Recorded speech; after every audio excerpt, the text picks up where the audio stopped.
The Catholic community is mourning the death of Cardinal Francis George, who passed away Friday after a long battle with cancer. Known as a defender of some of the church's orthodox beliefs and a fighter against President Obama's health care law, he also played a major role in the church's response to the clergy sex abuse scandal. So how will Cardinal George be most remembered? We're joined now by Father Michael Caruso from St. Ignatius College Prep. Father, always good to see you. Good morning, Corey. How are you? I'm good. And I saw one of the quotes I saw over the weekend that really stood out to me was from John Cass in the Tribune, who said that Cardinal George was an intellectual rock of Roman Catholicism, Roman Catholicism in America. And I thought that was kind of captured it. What do you think about that? The Cass article was brilliant. I'll start right there. Yeah. I've shared that with a lot of people, and I think he was. You know, Cardinal George was just fearless, and he told the truth even when it wasn't convenient. I often think of some of the controversy around him and things he said and stood for, but it seems to me, you know, often it would be so much easier just to tell everyone what they want to hear, just to get along. I have that in my own job sometimes, but sometimes you have to tell the truth, and that's what he was fearless about. Right, that's a good point.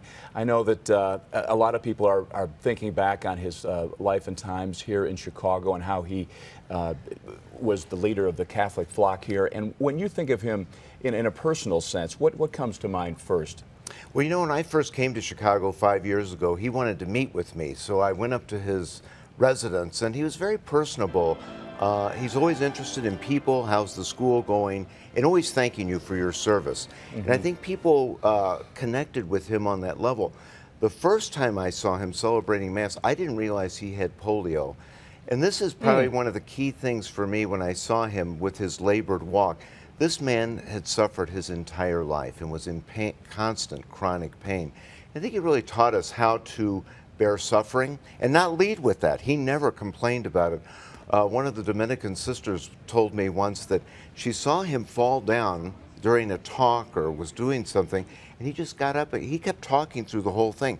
He did not let anything stop him, and he didn't whine or groan or complain about anything. Didn't dwell on it and want people to worry about it, right? That's it. One of the quotes I also saw over the weekend in the Tribune, the Reverend Steve Grunow, the CEO of Word on Fire, a Skokie-based Catholic evangelical group.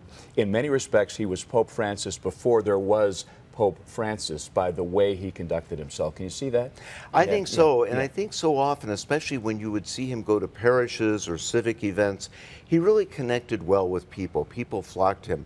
If you just saw a talking head or a sound bite, you really didn't capture the man, but when you saw his patience and goodness, that worked well with folks. Of course, the Cardinal had his share of critics as well. For example, Barbara Blaine from the Survivors Network of those abused by priests doesn't believe he did enough to protect our children in the wake of that scandal. Do you worry that that might be part of his legacy as well? It will always be part of his story, but everyone has critics. Even Christ, he couldn't please everyone. So we follow in the same way. We're never going to make everyone happy, but I do believe this was something that was very important to him. He did what he could at the time with what he knew. And we often want to go back and change the record. We can't do that. We can only go forward. And I know this was something that concerned him a great deal. Father Michael Caruso, thank you so much for coming by.